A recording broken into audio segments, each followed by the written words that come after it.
Je vais vous parler de quelque chose qui me passionne aujourd'hui, c'est le Bitcoin. Alors je vais déjà un peu prendre la température. Est-ce que l'un d'entre vous a déjà interagi avec du Bitcoin ou une autre crypto-monnaie? Par interagir, j'entends est-ce que vous avez acheté, vendu ou utilisé une plateforme?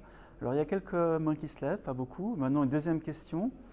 Est-ce que vous avez un ami ou une connaissance qui a déjà interagi avec le Bitcoin ou une autre crypto-monnaie? Ouais, c'est déjà un peu mieux. Il y a presque toutes les mains qui se lèvent, donc c'est intéressant. Donc voilà, je suis avocat depuis 2009.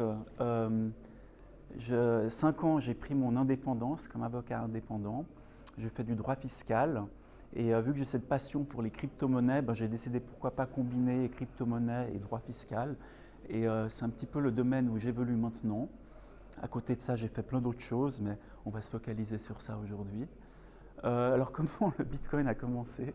Donc c'est un peu parti comme une blague. Donc il y a ce dessin qui circulait beaucoup entre 2008 et 2015, où c'était voilà la monnaie magique d'Internet. On ne sait pas trop ce que c'est digital, c'est un jeu, et, euh, et ça faisait rire les gens, ça faisait sourire les gens.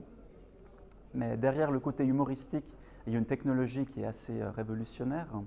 C'est une technologie qui permet d'apporter des solutions à l'argent tel qu'on la connaît. Ça permet de garantir certaines libertés. Ça permet, dans certaines mesures, faire fonctionner la démocratie différemment. Alors en 5 minutes, je n'ai pas le temps de tout vous présenter, mais le Bitcoin représente pas mal de valeurs auxquelles je m'identifie et c'est quelque chose qui me plaît beaucoup. Alors comment ça a commencé? Donc un dessin humoristique comme ça, et voici comment c'est en train de se dessiner. Donc là, on est plus passé du côté d'Ethereum, qui est la deuxième crypto-monnaie la plus utilisée, mais qui n'est pas une monnaie, qui est en réalité une plateforme sur laquelle on peut développer des banques, des assurances. On peut aujourd'hui emprunter de l'argent, on peut souscrire à des assurances, on peut acheter de l'immobilier avec la crypto-monnaie, on peut acheter des actions d'entreprise, on peut voter, on peut créer des associations, on peut protéger de la propriété intellectuelle et j'en passe. Et là, le dessin que je vous ai mis ne représente même pas 5% de ce qu'on peut faire. Mais tout ça est ignoré par la grande majorité des gens. Mais il y a une petite minorité qui, qui, a, qui a su saisir cette opportunité, qui a peut-être investi tôt. Ou alors il y a une minorité qui a décidé de porter des projets dans la crypto-monnaie.